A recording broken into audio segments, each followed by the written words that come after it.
कल की एक अच्छी क्लोजिंग के बाद मार्केट ओपन तो अच्छे हुए लेकिन ऊपर के लेवल पर सस्टेन नहीं हो पाए। ग्लोबल मार्केट भी वीक थे और उसका इम्पैक्ट इंडियन मार्केट पर भी पड़ा, वो आप यहाँ पर देख सकते हो। अगर हम जितने भी मेजर इंडेक्स हैं उनकी बात करें तो आप यहाँ पे देख सकते हो क्लियरली सभी में 1 से 1.5% की गिरावट देखने को मिल रही है। और जो कोई कम इंडेक्स कम टूटे वो ये 2 इंडेक्स हैं। ऐसे में अगर हम बात करें निफ्टी की बात करें 16,900 के आसपास का हाई था और जो क्लोजिंग हुई है 16,650 के आसपास हुई है। तो आप समझ सकते हो ऊपर के लेवल से एक अच्छा इंट्राडे बेसिस पे क्रैक हमको देखने को मिला था। हमने क्या ट्रेड लिया, क्या सही थे क्या गलत थे, वो भी आपके साथ शेयर किया था टेलीग्राम पे। अगर आप जुड़े हैं तो आप इस चीज़ को कनेक्ट कर पा रहे होंगे, समझ पा रहे होंगे। बाकी कल क्या हो सकता है वो भी समझने की कोशिश करेंगे। लेकिन इस वक्त अगर हम बात करें जितने भी ग्लोबल मार्केट है वो भी लाल निशान में ही ट्रेड कर रहे हैं और इसका इम्पैक्ट हमें भी इंडियन मार्केट में देखने को मिला after second half. Top future भी उस वक्त रेड निशान में ही ट्रेड कर रहे थे। लेकिन एसजीएक्स निफ्टी की इस वक्त की बात करें क्लोजिंग प्राइस से थोड़ा ऊपर आपको देखने को मिला है। लेट्स सी कल के दिन किस तरह से काम होता है। चार्ट पे तो हम डेफिनेटली समझेंगे, लेकिन उससे पहले ये देख लेते हैं कुछ दिन एडीआर रेशियो सुधरा और वापस से यहाँ पे लाल निशान की तरफ ज़्यादा आज के दिन शेयर थे। वो आप देख सकते हैं कि 1400 के आसपास लाल निशान में और बाकी अगर हम एडवांस की बात करें 515। ऐसे में अगर हम बात करें कल के दिन जब इंडेक्स भाग रहा था, लार्ज कैप भाग रहा था, इंडेक्स भाग रहा था, कल के दिन भी ब्रॉडर मार्केट ने सपोर्ट नहीं किया और आज के दिन तो कंप्लीटली आपका पोर्टफोलियो भी लाल निशान में ही होगा। यही ये हो रहा था कि इंडेक्स को मैनेज किया जाता है और ऊपर के लेवल से आज के दिन प्रॉफिट बुकिंग हमको देखने को मिली है। ऐसे में अगर हम बात करें कुछ ही सेक्टर हैं आज के दिन जो ग्रीन निशान में रहे, सिर्फ ऑटो, निफ्टी का एफएमसीजी और उसका कंजम्पशन। इसके अलावा सारे सेक्टर आपको लाल निशान में दिख रहे हैं और सबसे ज़्यादा जो टूटे हैं वह है मेटल। भाग भी यही रहते हैं और प्रॉफिट बुकिंग भी यही है। 4% ये सेक्टर आपको यहाँ पर देखने को मिला है लाल निशान में। बाकी मीडिया की बात करें 2% यहाँ भी ऑलमोस्ट 1% ये हर जगह आपको देखने को मिला। और आईटी में भी आपको 2.5% का क्रैक देखने को मिला। तो ब्रॉडर मार्केट काफ़ी वीक था, वो आपने देखा। ऐसे में कौन थे टॉप गेनर, उनकी बात करें जैसे कि आईटी सेक्टर तो वीक था, लेकिन अगर हम बात करें एफएमसीजी हरे निशान में है तो वहाँ से एक एमएनएम, श्री सीमेंट, सिप्ला ये रहे टॉप गेनर आज के। और लूजर की बात करें हिंडाल्को, टाटा स्टील, 2 अच्छे भागने वाले अच्छे शेयर टॉप लूजर की कैटेगरी में है एक ही सेक्टर से, क्योंकि मेटल 4% टूटा हुआ है। ओएनजीसी एंड कोल इंडिया ये रहे आजकल के टॉप लूजर। इसके बाद अगर हम बात करें इंडिया विक्स, कल के दिन में मार्केट बढ़ा था 1% बढ़ा और इंडिया विक्स उसके बाद भी 1% बढ़ा था। और आज के दिन आप यहाँ देख सकते हो मार्केट गिरा है, तब जाके वापस से 4% की हमें अपमूव देखने को मिल रहा है इंडिया विक्स में और जो पहुँच चुका है वापस से नियर टू 27। यानी कि ऐसे मूव तो हमको डेफिनेटली दिखेंगे बोथ द साइड। तो इसलिए आपको रेडी तो रहना पड़ेगा जब तक आप जानते हैं 18 के नीचे नहीं आता है। तो ऐसे में कल की मार्केट को समझेंगे, लेकिन उससे पहले ये देख लेते हैं जो मार्केट में डिप आई है और जो कल आएगी उस वक्त हमको कहाँ नज़र रखनी है। सबसे पहले अगर हम बात करें टाटा स्टील के ऊपर, एक ऐसा शेयर जो कुछ दिनों पहले 1150, फिर 1200, फिर 1250, 1300, उससे भी ऊपर गया, वहाँ तक जा चुका है, बड़े अच्छा रिटर्न दे चुका है शॉर्ट रन में।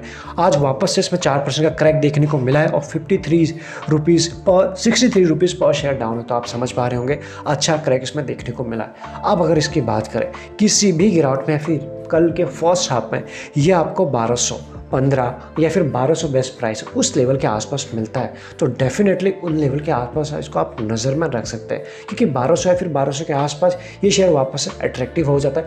हमने भी लिया था और उसके बाद 1315, 1320 के आसपास इसको एक दफ़ा इसमें प्रॉफिट बुकिंग कर ली है।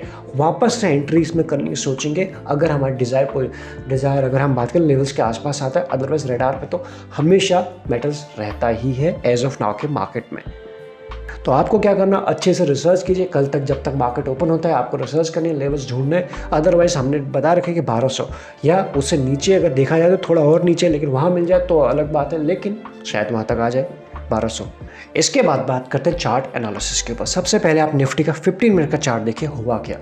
अगर हम यहाँ से शुरुआत करें, ये थी कल की एक शॉर्ट कवरिंग, ज़बरदस्त शॉर्ट कवरिंग थी। इसके बेसिस पे हमने भी यही कहा था कि यहाँ से मार्केट थोड़ा ऊपर के लेवल और दिखा सकता है 17,100, वो भी आएंगे। लेकिन आज के दिन ऐसा हुआ नहीं, ग्लोबल मार्केट ही पूरा घूम गए। एक इवेंट भी है अगर हम बात करें यूएस में फेड की तरफ से, उस इवेंट का इम्पैक्ट हमको ग्लोबल मार्केट पर देखने को मिला और वहीं से मार्केट घूमे। तो वो भी एक न्यूज़ है। वेडनेसडे के नाइट को थर्सडे को हमको पता चल जाएगा, हम कुछ एक दो दिन में हमें सारी चीज़ें हमारे सामने आ जाएंगी। एक तो ये चीज़ रही। दूसरा एक्सपायरी का, तीसरी अगर बात करें, एक जिस तरह शॉर्ट कवरिंग आई है, यानी कुछ दिनों पहले हम 15,600 के आसपास थे और आज के दिन हम 16,900 के आसपास थे, वहाँ से प्रॉफिट बुकिंग आ रही। तो ऐसे में शॉर्ट रन के लिए कुछ लिया था, स्विंग ट्रेड के लिए कुछ लिया था, कोई इस लेवल के आसपास अगर कुछ बुकिंग की जाए या फिर की है तो अच्छी बात है। अदरवाइज वैसे ऐसे कोई वापस टेंशन की बात नहीं है। ये जो गिरावट है एज सच उतनी बड़ी गिरावट फिर से नहीं होनी चाहिए, कुछ इंपॉर्टेंट लेवल के आसपास जाकर रुक जाना चाहिए। लेकिन आज की अगर हम बात करें, ट्रेड की बात करें, इन लेवल के आसपास मार्केट खुला, इसी लेवल के आसपास यहाँ पे जब आया था, ये 800 का लेवल है, ये इंपॉर्टेंट लेवल था क्योंकि इसके ऊपर गया तो यहाँ से मार्केट बुलिश होता है, इसके नीचे फिर से वो उसमें बेरिश हो गए थे। तो यहाँ पर हमने भी कुछ बुलिश पोजीशन बनाई थी और आपके साथ शेयर की थी। लेकिन मार्केट जब यहाँ पे 3 बार इसको टेस्ट कर चुका था, इसको ब्रेक नहीं कर पाता था, इंट्राडे बेसिस पे triple top kind of pattern बन रहा था, तब हमने सोचा कि यहाँ पर अब ये जब मार्केट यहाँ से बेरिश हो सकता है और मार्केट ने भी कुछ वैसा ही किया, यानी कि इस लेवल को जैसे मार्केट ने ब्रेक किया, यहाँ से जितने भी हमें लॉन्ग पोजीशन थी स्क्वायर ऑफ ने कर दिया था और आप सभी के यहाँ शेयर किया था। उसके बाद तुरंत ही इसी कैंडल पे बेरिश पोजीशन ले ली थी और उसके बाद आप देख सकते हो कितनी अच्छी एक रैली, छोटा सा स्टॉप लॉस लेके और कितनी बड़ी वापस रिवॉर्ड इसे लिया है। तो यही है risk and reward issue manage हम जो इंट्राडे बेसिस पे या फिर किसी भी टाइम फ्रेम में करते हैं, आप समझ सकते हो। ऑल दो हम इससे कुछ टाइम पहले ही निकल गए थे, यानी इन कैंडल के आसपास निकल गए थे, तो आप समझ सकते हो उसके बाद भी जो गेन है, क्योंकि जो मेनली हम काम करते सेलिंग में करते थे, सेलिंग में प्रीमियम डीके नहीं होता तो बहुत ज़्यादा डैमेज यहाँ पर भी नहीं होता एंड उसका रिवॉर्ड भी काफ़ी अच्छा मिल गया था। तो ऐसे में अगर हम बात करें, मार्केट में ऊपर के लेवल से प्रेशर हमको देखने को मिला था 900 से लेकर आज का लो काफ़ी नीचे है और जो क्लोजिंग हमें मिली है 16,650 के आसपास मिली है। तो ऐसे में अगर हम बात करें, मार्केट तो वीक है, 700 से भी नीचे है। पहला सपोर्ट जो 800 था वो ब्रेक हुआ, फिर उसके बाद 700 यानी 16,690 वो भी ब्रेक हुआ। तो ऐसे में मार्केट वीक है। जब तक वापस इसके ऊपर नहीं जाता, यानी 700 के ऊपर ट्रेड करना शुरू नहीं होता, तब तक हम मार्केट को वीक ही कहेंगे कल के लिए। तो ऐसे में अगर हम वन डे पे देखने की कोशिश करें, जो आज की कैंडल बनी है कंप्लीटली एक बेरिश कैंडल बनी है और जो कल की जो कैंडल बनी है बिल्कुल ऑलमोस्ट इंगल्फ करने की इसने कोशिश की है, तो ये आप समझ सकते हो। तो ऐसे में अगर हम बात करें, जो मेजर सपोर्ट की बात कर रहे हैं 500 के आसपास, लेट्स सी कल के दिन वापस अगर ग्लोबल मार्केट में इसी तरह से काम होता है या फिर मॉर्निंग में डाउ फ्यूचर या फिर डाउ आज रात को या फिर मॉर्निंग में किस तरह से एसजीएक्स निफ्टी काम करता है, इन सब के बेसिस पर ओपनिंग डिपेंड करेगा कि ओपन कहाँ हो रहा है, क्योंकि मार्केट तो वोलेटाइल बना हुआ है। अगर बहुत ज़्यादा नीचे खुलते हैं तो शायद हमें कल से वापस लॉन्ग साइड की तरफ जाने का मौका मिलेगा। अदर बीच में खुलते हैं, थोड़ा ऊपर खुलते हैं तो फिर से हो सकता है एक सेल साइड का कॉल भी मिल सकता है। वो जैसा भी रहेगा आपको बताने की कोशिश करेंगे कुछ टेलीग्राम पर। तो ऐसे में अगर हम बात करें तो 500 इंपॉर्टेंट रहेगा सपोर्ट। अदरवाइज जिन लेवल के आसपास मार्केट आज घूमे हैं वो भी एक सपोर्ट है, लेकिन स्ट्रॉन्ग सपोर्ट की हम बात कर रहे हैं वो रहेगा 500। और ऊपर की तरफ की बात करें, अभी भी जब तक 900 ब्रेक नहीं होता तब तक 17,000 की हम बात वापस से नहीं कर सकते, क्योंकि अब 900 ही है। जब 900 ब्रेक होगा तब 17,200 तक जाएंगे। इवेंट सामने है, एक्सपायरी सामने, लेट्स सी किन लेवल के आसपास एक्सपायरी होती है। बट आप मेजर समझ गए, 900 से लेकर 500 के बीच में एक रेंज ऐसे फंस के देखने को मिल रही है जिसके बीच में निफ्टी टहल सकता है। रेंज बड़ी है, लेकिन जरा मार्केट के लिए देखिए आज के दिन एक ही दिन में इसको पूरा कर दे रही है।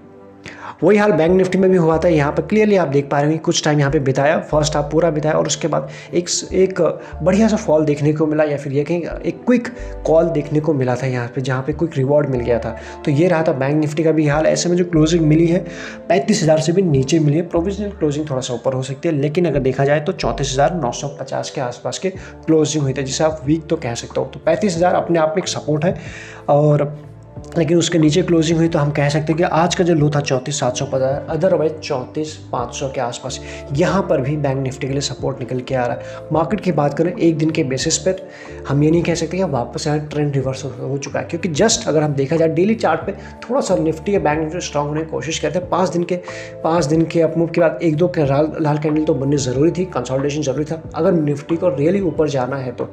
अगर फिर मार्केट को घूमना ही है ऐसे, अगर ग्लोबल टेंशन की बात करें उनमें भी कुछ ईजीनेस होते हुए नजर आ रही, इसलिए हो सकता है वापस से यहाँ पे जो व्यू है फिर से वापस हमें 1 या 2 दिन के आप बुलिश बनते हुए देखने को मिले। बट अगर निफ्टी की बात करें, बैंक निफ्टी की बात करें, तो 34,500 के इन लेवल के 34,500 34,400 इन लेवल के आसपास सपोर्ट आते हुए दिखते हैं। लेट्स सी किस तरह से काम होता है। इस वीडियो में इतना ही। बाकी सारी इंपॉर्टेंट जितने भी डिटेल्स हैं, लिंक्स हैं, सब मिल जाएंगे आपको डिस्क्रिप्शन में लगे यूजफुल, तो आप ज्वाइन बटन भी कंसीडर कर सकते हैं। बाकी जो शेयर डिस्कस किए आप अच्छे से उनमें रिसर्च कीजिए, सो दैट कल के मार्केट में आप उनको अच्छे से प्ले कर पाएँ। Thank you so much.